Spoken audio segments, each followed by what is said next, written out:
सरकारी कर्मचारियों के लिए बड़ी खुशखबरी। केंद्र सरकार ने पुरानी पेंशन की मांग पर किया ऐलान। कर्मचारियों की पेंशन को लेकर बनेगी कमेटी।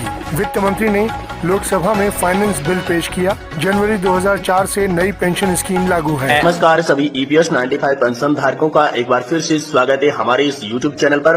दोस्तों EPS 95 पेंशन धारकों के लिए एक बार फिर से सुप्रीम कोर्ट से बड़ा फैसला निकल कर आ चुका है। जी हां दोस्तों, सुप्रीम कोर्ट से EPS 95 पेंशन को लेकर एक बड़ी खबर आ चुकी है। जिस बड़ी खबर का, जिस बड़ी राहत का, खुशखबरी का EPS 95 पेंशन धारक पिछले 7 से 8 सालों से यहाँ पर लगातार मांग कर रहे थे, वेट कर रहे थे। आखिरकार EPS 95 पेंशन धारकों के लिए बड़ी राहत सुप्रीम कोर्ट ने दे दी है। सुप्रीम कोर्ट ने EPS 95 पेंशन धारकों की अनेक याचिकाओं को देखते हुए EPS 95 पेंशन पर बड़ा फैसला सुनाया है। जी हां दोस्तों, EPS 95 पेंशन धारकों के लिए बहुत ही महत्वपूर्ण फैसला एक बार फिर से सुप्रीम कोर्ट की तरफ से सामने आ चुका है। तो दोस्तों आज की इस वीडियो में हम आपको कंप्लीट जानकारी देने वाले हैं कि आखिरकार ये सुप्रीम कोर्ट का फैसला कैसे आया और सुप्रीम कोर्ट का फैसला क्या आया है, जिसके तहत दोस्तों 2004, 2006 और 2014 से पहले तथा बाद रिटायर्ड सभी पेंशन धारकों को अब कितनी पेंशन मिलेगी। साथ ही साथ यहाँ पर 7,500, 8,500 और 9,000 रुपए प्लस DA की पेंशन को लेकर भी बड़ी खबर सामने आ चुकी है। तो दोस्तों संपूर्ण जानकारी विस्तार से इस वीडियो में आपको बताने वाले हैं। इसलिए अगर आप दोस्तों EPS 95 पेंशन धारक है तो दोस्तों आप इस वीडियो को लास्ट तक जरूर देखें। अगर आप EPS 95 पेंशन धारक नहीं है तो दोस्तों आप अभी से इस वीडियो को स्किप करके छोड़ के चले जाइए, क्योंकि ये वीडियो विशेष EPS 95 पेंशन धारकों के लिए बनाया गया है। अगर आप राज्य कर्मचारी है, सरकारी कर्मचारी है तो दोस्तों आप सभी की पेंशन बढ़ोतरी को लेकर बड़ी खबर सामने आ चुकी है, जिसमें एक बार फिर से 4 नवंबर 2022 के बाद सुप्रीम कोर्ट ने एक बड़ा फैसला दिया है। तो दोस्तों आखिर सुप्रीम कोर्ट का क्या फैसला है, इससे पेंशन धारकों को कितने बड़े लाभ मिलेंगे, क्या क्या फायदा होने वाला है, पेंशन के अंदर कितनी बढ़ोतरी की गई है। साथ ही दोस्तों ये पेंशन की जो बढ़ोतरी है ये आप सभी के लिए कब से लागू की जाएगी। साथ ही साथ दोस्तों सरकार और EPFO की तरफ से हाल फिलहाल में जो सर्कुलर जारी किया गया था उस सर्कुलर को लागू करने के लिए यहाँ पर डेट भी जारी कर दी है। तो कौन सी डेट से ये सर्कुलर आप सभी के लिए लागू होगा, ये भी जानकारी आज की इस वीडियो में हम आपको विस्तार से बताने वाले हैं। इसलिए दोस्तों आप वीडियो को पूरा देखें। और इससे पहला दोस्तों आप हमारे चैनल पर पहली बार विजिट कर रहे हैं तो दोस्तों हमारे चैनल को आप सब्सक्राइब जरूर करें। साथ ही साथ वीडियो को लाइक करके अपने EPS 95 धारक पेंशन धारकों के साथ शेयर जरूर करें, मित्रों के साथ शेयर करें। तो चलिए बिना किसी देरी के आज का ये वीडियो शुरू करते हैं और सबसे पहले जानते हैं कि आखिर सुप्रीम कोर्ट का फैसला कैसे आया, सुप्रीम कोर्ट ने क्या फैसला दिया और इससे EPS 95 पेंशन धारकों को क्या बड़ा फायदा होगा। जिसके बाद हम सर्कुलर के बारे में बात करेंगे और इस सर्कुलर के आधार पर किन को कितनी पेंशन मिलेगी, और साथ ही हम बात करेंगे 2004, 2006 और 2014 के आधार पर अगर आप रिटायरमेंट होने वाले हैं तो दोस्तों आप सभी को कितनी पेंशन दी जाएगी और ये पेंशन की जो योजना है दोस्तों इसमें क्या बड़ा फेरबदल किया गया है। आप सभी को ये जो सम्मान पेंशन देने की बात है ये कब से लागू की जाएगी, इन सब चीजों की तमाम जो बड़ी जानकारियां हैं वो इस वीडियो में हम आपको विस्तार से दे रहे हैं। तो चलिए दोस्तों सबसे पहले बात करते हैं सुप्रीम कोर्ट से आए बड़े फैसले की। तो दोस्तों एक बार फिर से सुप्रीम कोर्ट ने पेंशन धारकों की तमाम लंबित मांगों को लेकर फिर से बड़ा एक्शन ले लिया है, क्योंकि दोस्तों सुप्रीम कोर्ट में एक बार फिर से EPS 95 पेंशन धारकों के द्वारा लगातार यहाँ पर 40 याचिकाएं दर्ज की गई थी, जिस पर यहाँ पर सुनवाई की गई और इसी सुनवाई के बीच एक बार फिर से 7 याचिकाएं यहाँ पर दर्ज हो चुकी है, यानी कि कुल मिलाकर 47 यहाँ पर याचिकाएं, 47 याचिकाएं सुप्रीम कोर्ट के अंदर आ चुकी थी।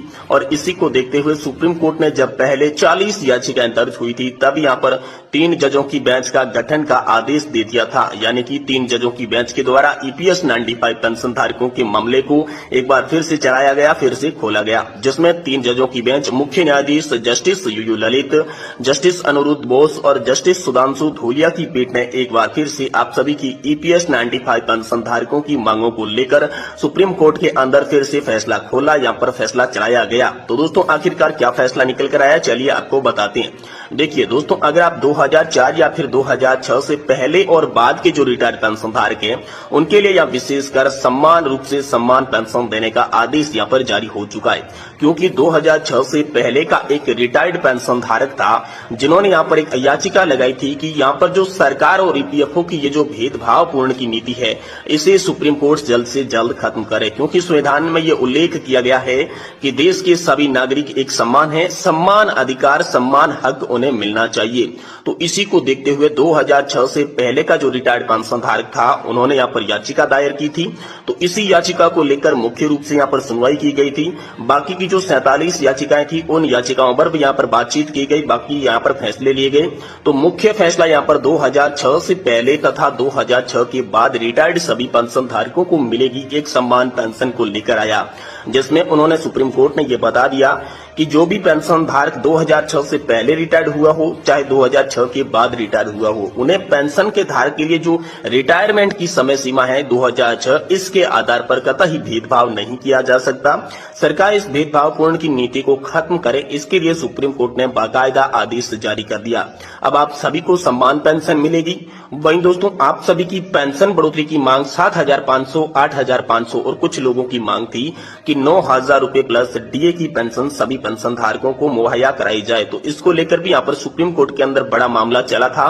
तो उस मामले पर यहाँ पर सुप्रीम कोर्ट ने अपना रुख साफ कर दिया है। तो आखिर सुप्रीम कोर्ट ने क्या रुख साफ किया है और हाल फिलहाल में जारी हुआ ईपीएफओ और सरकार का संयुक्त रूप से जो सर्कुलर था, उस सर्कुलर के अंदर आपकी पेंशन का जो वितरण बताया गया था, आखिर वह वितरण कब से लागू किया जाएगा, किन पेंशन धारकों को फायदा मिलेगा। तो चलिए इसके बारे में आपको विस्तार से बताते हैं। देखिए सबसे पहले बात करते हैं 7,500 प्लस डीए की। तो दोस्तों 7,500 प्लस डीए उन लोगों को दिया जाएगा जिन्होंने एक्चुअल बेसिक सैलरी की लिमिट जो 15,000 रुपए की थी, जी हाँ दोस्तों 15,000 रुपए की जो सीलिंग थी, उस सीलिंग के आधार पर अगर किसी भी व्यक्ति ने कंट्रीब्यूशन दिया है और उनका कंट्रीब्यूशन दोस्तों उनके सेवा का सर्विस का जो वर्ष होना चाहिए वो दोस्तों 30 से 35 साल के बीच में होना चाहिए। यानी 30 से 35 साल के बीच में जिन भी कर्मचारी ने यहाँ पर सर्विस की है, सेवा दी है, ईपीएफओ के अंदर अंशदान किया है, उन सभी को यहाँ पर 7,500 प्लस डीए की पेंशन दी जाएगी। साथ ही साथ मुफ्त में चिकित्सा सुविधा पति और पत्नी दोनों को दी जाएगी। इसके लिए भारत सरकार ने आयुष्मान भारत योजना और चिरंजीवी योजना जैसी योजना चला रखी है। तो एक बार फिर से इनमें संशोधन करके उन सभी को ये लाभ मिलेंगे। वहीं दोस्तों हम बात करते हैं कि 8,500 रुपए पेंशन किन लोगों को दी जाएगी। तो दोस्तों 8,500 रुपए पेंशन उन लोगों को दी जाएगी जिनका यहाँ पर जो सर्विस है, सेवा है, वो दोस्तों 35 साल से अधिक है। दोस्तों 35 साल से अधिक बहुत कम लोगों का सेवा और सर्विस है, लेकिन जिन भी लोगों ने यहाँ पर 35 साल से अधिक का योगदान किया है, ईपीएफओ के अंदर कंट्रीब्यूशन दिया है, उन सभी को यहाँ पर 8,500 प्लस डीए की पेंशन मुहैया कराई जाएगी। ऐसा सरकार की तरफ से आदेश आया है। वहीं दोस्तों 9,000 रुपए की पेंशन उन लोगों को दी जाएगी जिन्होंने यहाँ पर रिटायरमेंट के बाद या रिटायरमेंट से पहले जो कंट्रीब्यूशन दिया था वो एवरेज कंट्रीब्यूशन 15,000 रुपए की सैलरी लिमिट से अधिक का था। यानी कि जो सैलरी लिमिट 15,000 रुपए रखी गई थी उससे ज्यादा का अगर किसी भी पेंशन धारक ने यह कंट्रीब्यूशन किया है तो दोस्तों उन्हें यहाँ पर 9,000 रुपए की मिनिमम पेंशन दी जाएगी। अधिकतम पेंशन उसकी कुछ भी हो सकती है, वो उनकी सेवा, उसकी वेतन और उसकी गणना के आधार पर की जाएगी, लेकिन उन्हें मिनिमम जो सबसे कम पेंशन है वो 9,000 रुपए प्रति माह दी जाएगी।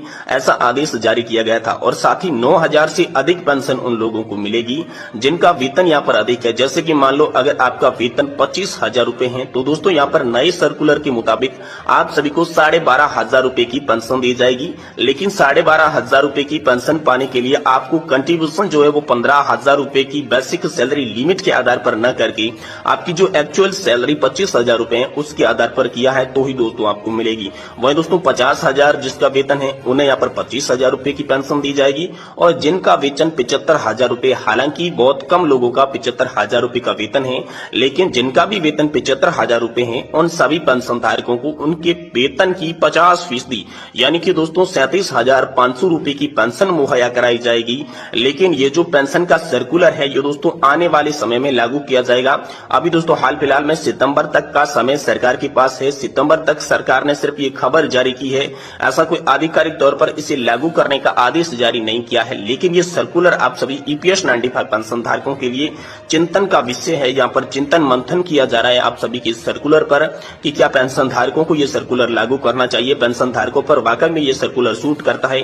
इन सब की खानबीन खोजबीन चल रही है। लेकिन एक बात फिर से आप सभी के लिए सामने आई थी कि संसद के अंदर जो वित्त मंत्री निर्मला सीतारमण ने एक संसदीय समिति जो गठन करने का आदेश दिया था, 3 यहाँ पर सदस्यों की जो बेंच गठित की थी, उसमें जो कि एनपीएस को सुधार के लिए जो समिति बनाई गई थी, उस समिति की रिपोर्ट दोस्तों आने वाले महीने में आने की पूरी आशा जताई जा रही है।